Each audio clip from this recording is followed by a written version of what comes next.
Dutton is not playing politics.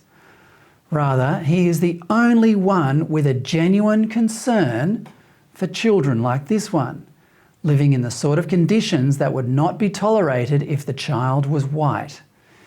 It is conspicuous, to say the least, that the proponents of the voice, including the Prime Minister himself and various other members of the Indigenous gravy train, can overlook the plight of children like this.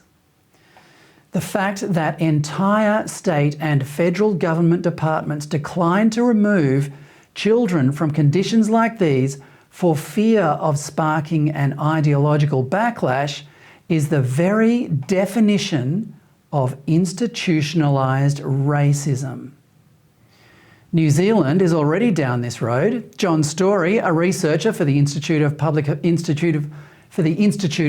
Affairs, explained on this show last month that the New Zealand government established the Waitangi Tribunal in 1975 as a, wait for it, advisory panel. But it didn't remain that way for long. So in this course of 12 years, this voice to Parliament, if you like, a body set up to make recommendations to the government, went from being an advisory body to being strictly binding on the New Zealand government. And since then, it has pushed a very aggressive racial agenda. In a minute, I'll be speaking with Oliver Hartwich of the New Zealand Initiative to see how well that's going.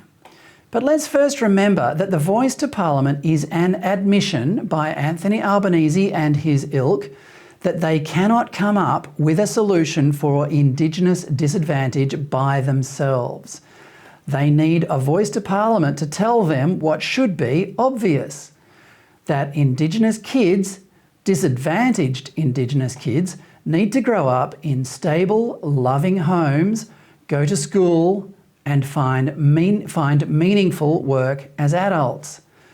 The Prime Minister and his supporters deny this obvious truth because they think Western liberalism is a deeply flawed and mostly regrettable imposition on the Indigenous people of Australia.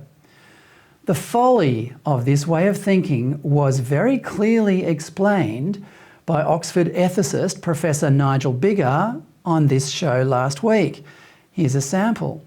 Often Britons were alarmed at the impact of European settlement on Aboriginal peoples. Much of the negative impact was disease, and that disease was brought to North America and to Australia inadvertently. It wasn't spread deliberately. So colonial governors and people back in London scratched their heads as to how to protect native peoples and enable them to adapt to the new world that was coming. And one idea was to protect them on reserves where they could learn to adapt gradually. But you're quite right. I'm quite frank about talking in terms of cultural superiority and inferiority, not because I think that any culture is permanently and absolutely superior to another, but because it seems to me to be common sense that in some respects, at some times, in certain places, a given culture is, in terms of technology or science or medicine or even liberal politics, superior to another. And sometimes the members of the inferior culture recognize the value of the advantages of the superior culture and want to adopt it. All it would really take to close the gap in Australia is to convince our Indigenous brothers and sisters of the benefits of Western liberal culture. But to do that, we need a Prime Minister who believes in the inherent virtues of Australia. And sadly, right now, that's not the case.